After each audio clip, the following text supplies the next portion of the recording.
لا ذكر کوي لا اله الا الله لا اله الا الله لا اله الا الله استغفر الله استغفر الله استغفر الله استغفر الله استغفر الله استغفر الله استغفر الله استغفر الله استغفر الله لا اله الا الله لا اله الا الله لا اله الا الله لا اله الا الله لا اله الا الله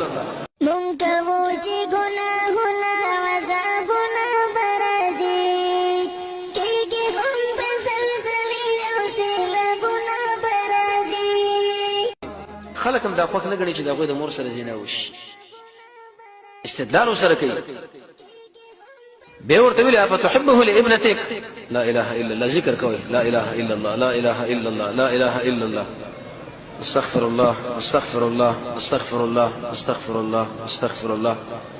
استغفر الله استغفر الله لا اله الا الله لا حول ولا قوه الا بالله لا حول ولا قوه الا بالله استغفر الله استغفر الله استغفر الله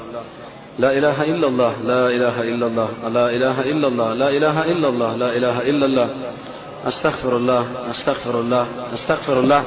أستغفر الله أستغفر الله أستغفر الله أستغفر الله أستغفر الله أستغفر الله أستغفر الله أستغفر الله لا إله إلا الله لا إله إلا الله لا إله إلا الله لا إله إلا الله لا إله إلا الله لا إله إلا الله لا إله إلا الله أستغفر الله أستغفر الله اللهم إنا ظلمت نفسي ظلما كثيرا اللهم إني ظلمت نفسي ظلما كثيرا ولا يغفر الذنوب إلا أنت اللهم إني ظلمت نفسي ظلما كثيرا ولا يغفر الذنوب إلا أنت فاغفر لي لا إله إلا الله لا إله إلا الله لا إله إلا الله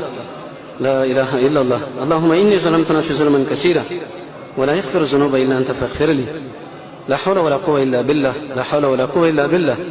لا حول ولا قوة إلا بالله لا حول ولا قوة إلا بالله لا إله إلا الله لا إله إلا الله اللهم إنا ظلمنا أنفسنا ظلما كثيرا ولا يغفر الذنوب إلا أنت فاغفر لي ربي إني ظلمت نفسي ظلما كثيرا ولا يغفر الذنوب إلا أنت فاغفر لي ربي إني ظلمت نفسي ظلما كثيرا ولا يغفر الذنوب إلا أنت فاغفر لي لا إله إلا الله لا إله إلا الله لا إله إلا الله لا إله إلا الله لا إله إلا الله لا إله إلا الله أنت الإله ونحن عبيدك ونحن عبيدك ونحن عبيدك يا ربنا يا ربنا لا إله إلا الله لا إله إلا الله لا إله إلا الله لا إله إلا الله لا إله إلا الله لا إله إلا الله لا إله إلا الله لا إله إلا الله لا إله إلا الله أولا الناس يحبونه لأمهاتهم حديث كرازي محمد رسول الله فرمي د زلزلہ ولې کېږي اصل کې دا مسله د قیامت زلزلې قرآن کې الله بار بار ذکر کړی دی شیخ الاسلام ابن تیمیه فرمایي ویو د آخرت زلزلہ الله عز وجل موږ له یادوي چې ورځ به آخرت زلزلہ راځي اذا زلزلت الارض زلزالها په ټوله دنیا باندې به یو جوړه کړی الله توجه دویمه وجه دا ده